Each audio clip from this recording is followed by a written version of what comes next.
It's going on. Oh.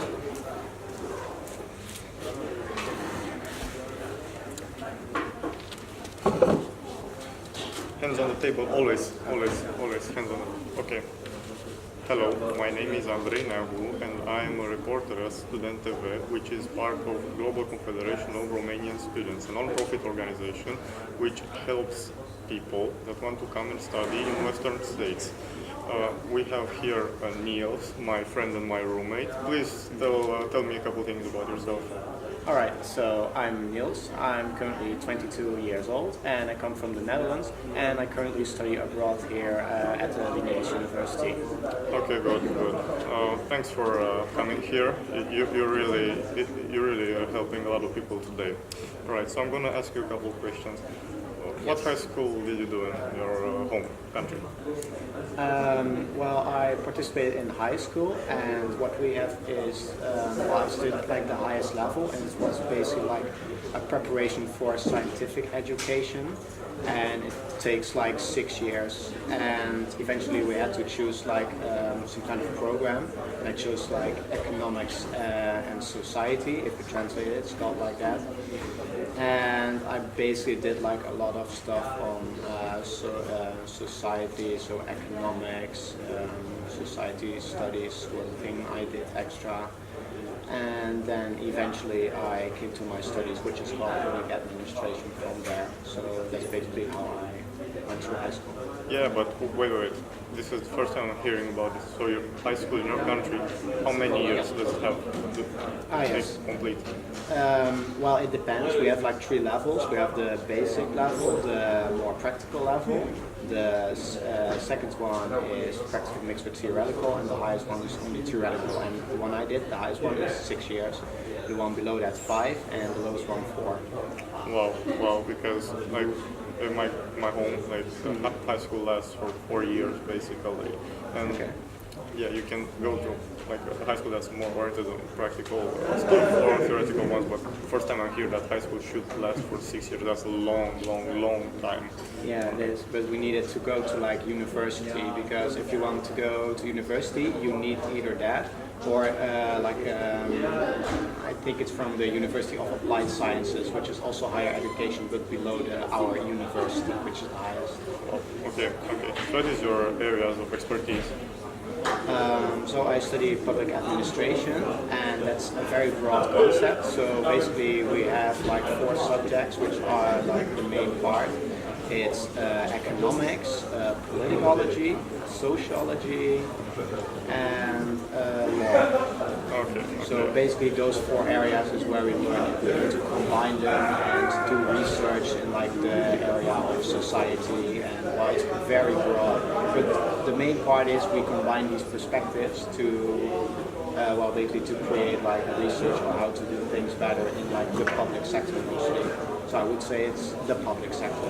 But are you doing this at the university level, or you did this at University level, yes. Okay. What helped you to decide what are you going to do in life? Well, it all started, I had a lot of trouble at high school we have to first like I said, deciding to that economic and society perspective. I basically had a lot of trouble deciding what to do, because the other one was like about nature, translated it's called nature and research, and it's more like the other studies which are like biology and those kind of research areas. But from that moment when I had to choose like economics and society, that profile is called, I decided, I'm quite interested in society. So it basically went a bit from there, and then I had to choose for my studies, and I first started looking at areas, so I think it was sociology, eventually public administration, politicology.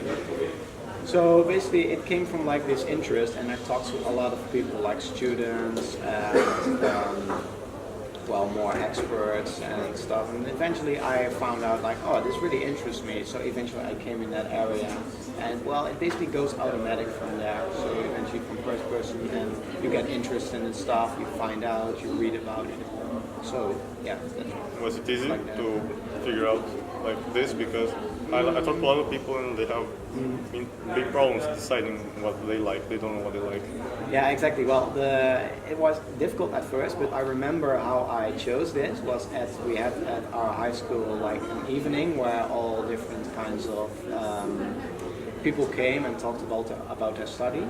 And I didn't even hear about public administration then. I only was looking at like politicology, sociology. Those are kind of similar, but not entirely. Then there was this guy who said, "Oh, maybe you should look at public administration." And then I looked into it. Then it was like, "Oh, yes, this is going to be it." It was basically like suddenly that moment because I was a bit floating around and looking at these studies, but it was like, yeah, but I don't know if this is going to be it.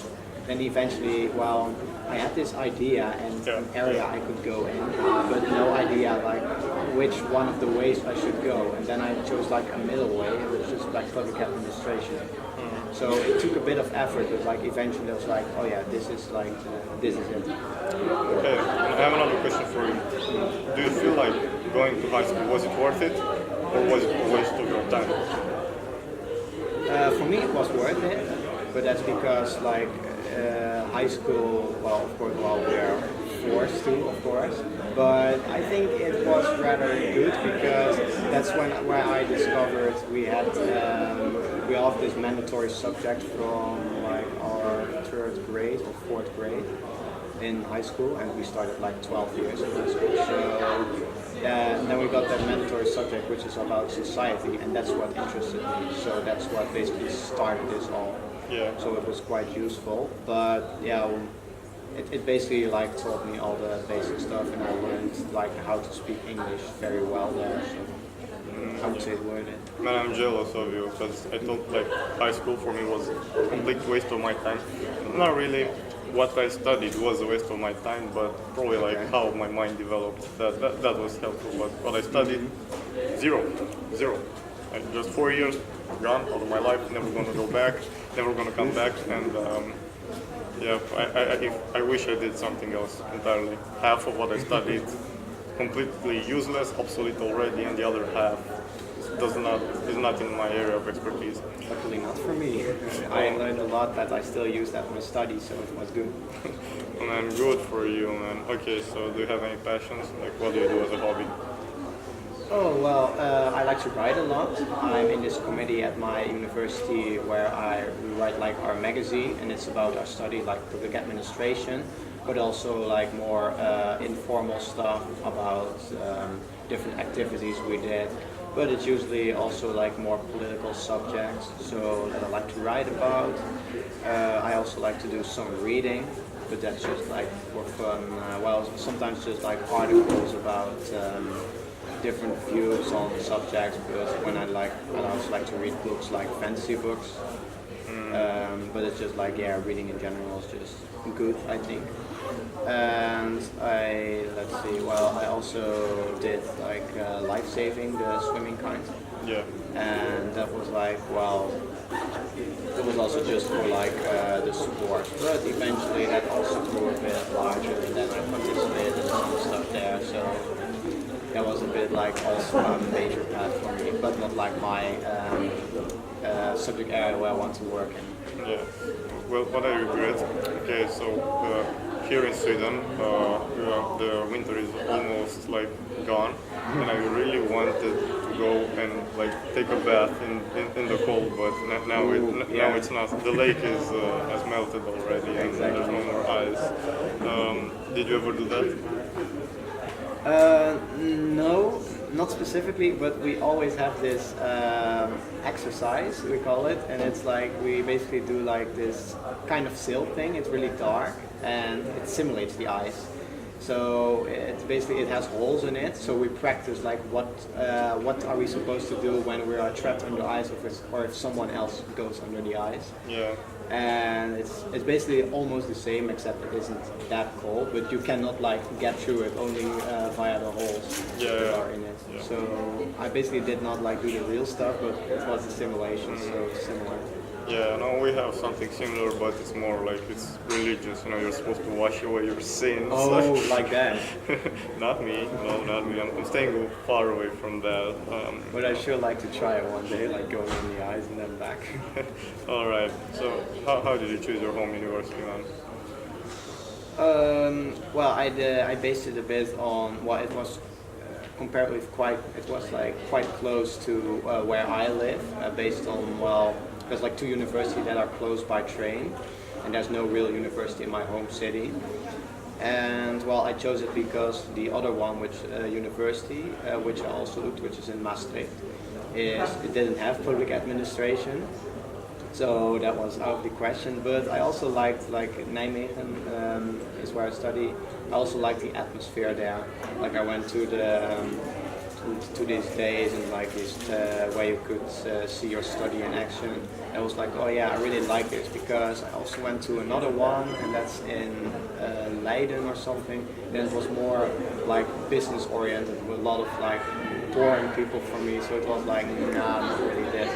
So it was, well, and in the study guide it said like public administration here is good. So I was like, okay, sure. Yeah. We'll do it. Okay, we're gonna come back to this subject in a couple of minutes. So this is for who is watching the video right now. Please like the video on Facebook, subscribe on YouTube. You can find us anywhere. If you have any questions, you can just write a comment down below. You can contact me or one of my colleagues, and we can answer your questions. If you have a problem, we can sort it out. All right. So how was the first week of like university for you? Well, we started like this orientation, and well, it's not like exactly the first week of studying, but basically the first week I went there, and that was quite like, well, overwhelming, because there's a lot of stuff you have to learn, and it's like the jump from high school to university or like higher education is, for some people, it can be quite difficult. But it wasn't really for me, but it was still like a lot of new stuff you had to learn. So we had this orientation, and it was like a lot of new stuff. You meet, of course, a lot of new people, so that's quite overwhelming as well. And then you have like 1 or 2 or something like that. You have like this break, and then like the very first week starts, where you have the education. And that was like, well, you start in it. First, it's a bit weird, but for me, I really quickly got into it, like going to lectures, listening, and then reading all the study material. So, well, I would say the transition went rather smoothly, but there's like a lot of stuff coming at you, and you have to process that. So, but well, it's manageable, it's just fine, but maybe it takes like a little time. Yeah. To adjust, but then it's fine. Yeah, okay, so what are the methods of teaching in your country? Like, do you have grades, or you don't? Or like, are the professors rough on you? Are they... Oh, well, our grade system is, well, we go from 1 to 10, and 10 is the highest, 1 is the lowest. And we, well, it's basically, if in, well, it's like, everywhere it's the same, like in primary we have it all until university. And it goes like, you need at least 5.5 to pass, because that's good, rounded up to a 6. And yeah, it basically it's like, it depends on like how heavy the scaling is. It's like you have 5.5 is usually when you have like a little bit more than half of it of the exam you answered well enough on that. Yeah, but okay, if a professor, like, if his pupils get high grades, does the professor get money or compensated, or promotion? Do they have like No. this incentive to push the grades up? Well, they have. Well, they have like this inspection which looks at the schools, and you can always see like how the school is doing. It depends on like how well the teachers are. Like every teacher gets inspected from time to time, and of course, if they notice that on this subject, like suddenly when of all the years there's like a difference or the grades are lower or suddenly higher, then they will look more closely into it. Because we have this school inspection system which looks into that, because of course if we don't do that, some schools are tempted to like give higher grades so more students come into their school.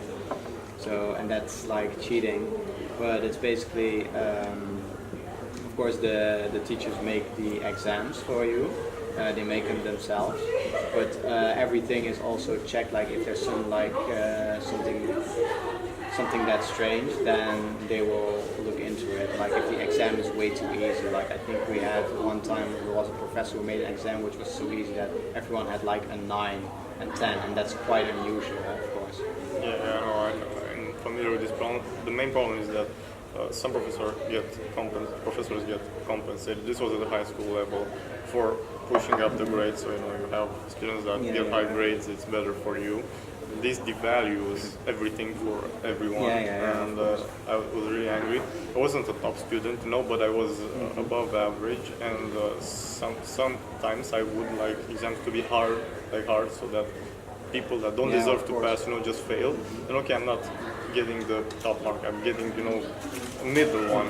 I'm still happy because I proved that I know something. But sometimes the tests are easy, and I don't like easy tests. And also the grades. Sometimes I feel like I've got higher grades than what I deserved actually, in some ways. And this wasn't true. Probably like the only person that will say this, but some people gave me higher grades than what I deserved, in my opinion.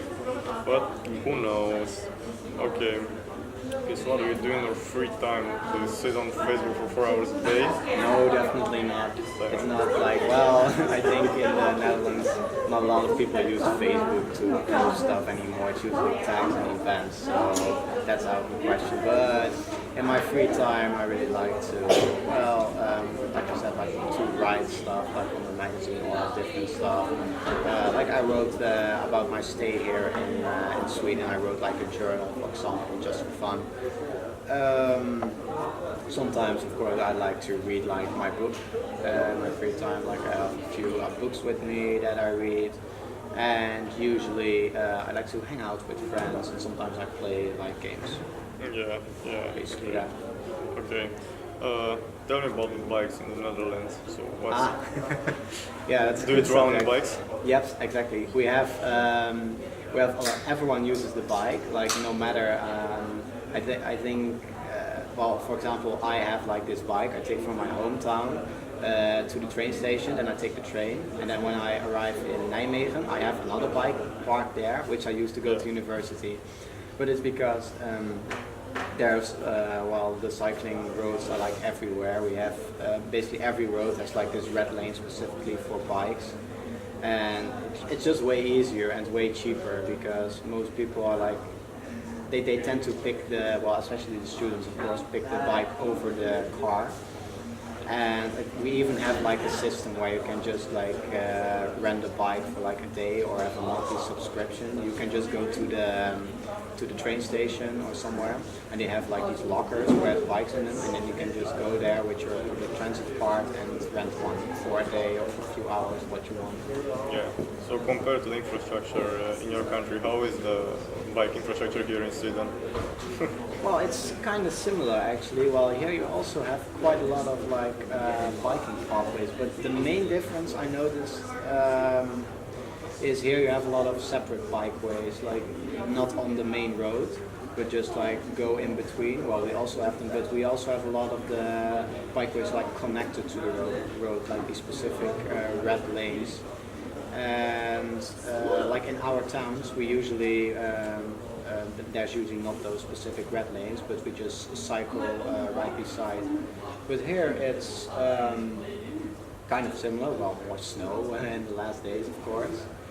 But yeah, I think here it's more, in this city, I think because everyone lives on campus, so it's usually, you don't really need it to go to like, we sometimes do it to go, need it to go to the city, but with us, like everyone travels everywhere, so there's like bikers are almost like better promoted in our country. Like they're almost like cars, but not entirely, because there's a lot of because everyone cycles everywhere from city to university and stuff. So and here it's not that much that we go for long distance. We can go longer distances with our bikes, I think. How many bikes do you have? I currently have 2, I think, but there's also like some old ones. So I think in total it's probably 3 or 4. Man, it's crazy to me. Here personally, I have 5 bikes. I have 7 bikes because I've heard some really interesting answers. Yeah. Okay, so this is for people that are watching us right now in our live presentation. Please like our video, please subscribe on YouTube, and if you have any questions, you can just write them down and we're gonna answer as fast as we can. Alright, so like what type of person are you? Because I already know what are you, but okay, just tell me, how do you define yourself? How do I define myself? Okay, let me think. Well, Don't lie. no, of course not. But well, I'd like to define myself as like, well, let's see. I think like a politically interested student, very basically, and I think I'm like a more calm person who likes to look at problems, trying to solve them, finding out why it's a problem, and how different people have their different views on it. Like very interested in all these different views and perspectives, and what's mostly about society itself, because that's what interests me the most. And for the rest, well, just trying to do my studies and get a job, and then do something with my knowledge to help other people. Yeah, so it means you're not that bloodthirsty. No, exactly, no. And really, no, not really. Okay, another question. What happens in the media? Like the state of the media, for example, the state of the media in Sweden or in Europe. Do you like how it is? Well, one thing I can say general about the media, it's always, sometimes I don't really like the, how do I say it, like the breaking news factor. Like it's always the bad stuff that's happening, and in university I learned to like criticize all the different media stuff, because there's usually more behind the scenes than they show. Sometimes it can be good to get like this perspective, but it's a lot, well, I think a lot of it is also quite bullshit, or just like a headline. They need to, of course, well, they needed to get profits, but so, well, it depends. There's some that I think are like really bad, but, well, I tend to like discuss the things. It's good, like our media, and it's good to get like this first impression of things, like, oh, this has happened, because we have this one from the government, of course, and then, well, that's fine. But what we usually do is like we discuss it, and that's where the better information comes from, I think. What about political bias? Like, do you think it's the media outlets? Do you think they're biased or not today? Or like, do you think it changed in the past, from the past to today? Do you think they're biased? Because, for example, some people in France, they right now massive protests are happening, and they have been happening for months and months and months. But the media somehow thinks everything is fine. Yeah, oh, like that. Yeah. I think they're quite biased towards, like, there's some, well, they only go for like the interesting topics, of course, and those are like the biggest problems and stuff. And there's like, sometimes there are these problems that need to be addressed, but they are so boring, so they don't get in the news, in the media, even though they're important. And only when I have a feeling it's mostly, well, I don't know, only when there's big problems it gets addressed. Not like you could see it like coming, but there's no reports of it anywhere, so no one knows. Yeah, like, so, public deficit's boring. Yeah, exactly. Who wants to hear about public deficits when you can hear about the car crash? Way more important. Exactly. And also you have like all these environmental disasters basically, but that's basically getting ignored all the time because everyone like, oh, and there are people like, oh, we deny global warming, and it's like not an interesting topic apparently for the media. Yeah, well, probably.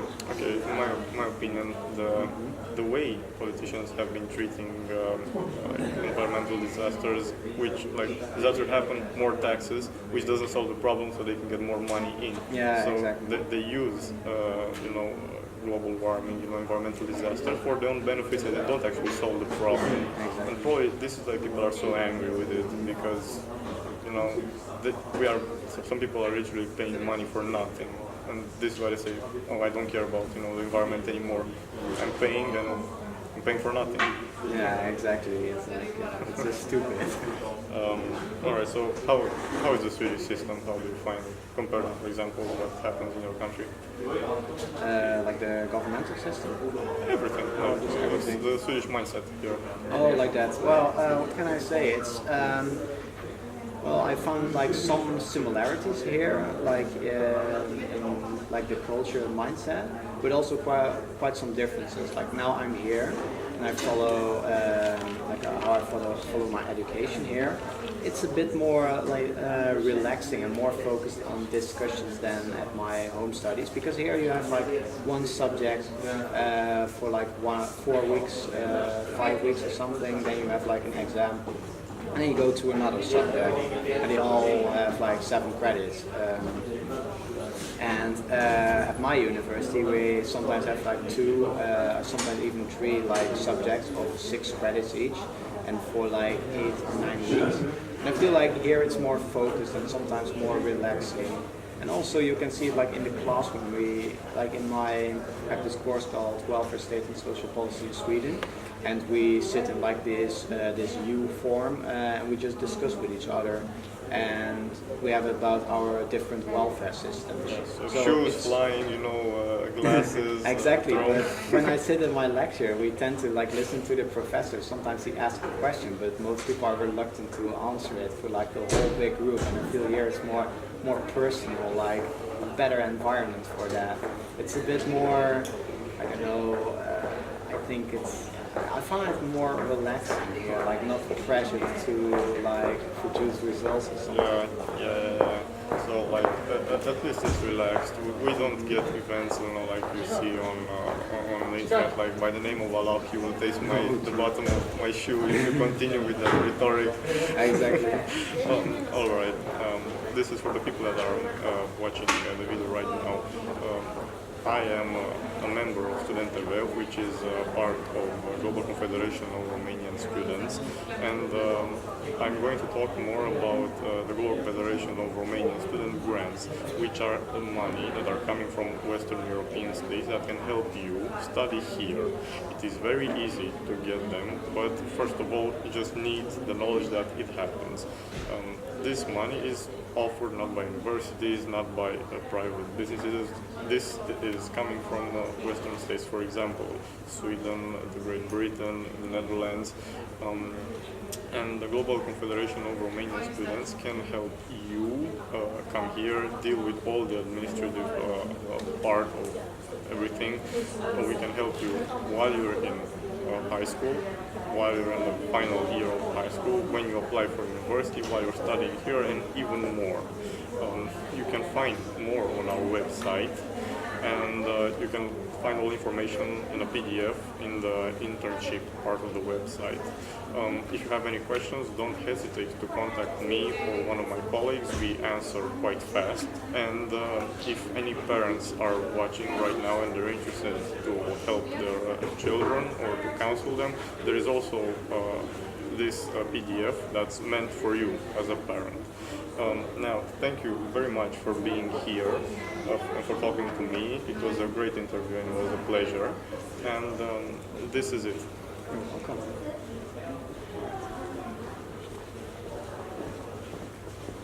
Okay, good. Have a thumbnail. Let's. All right.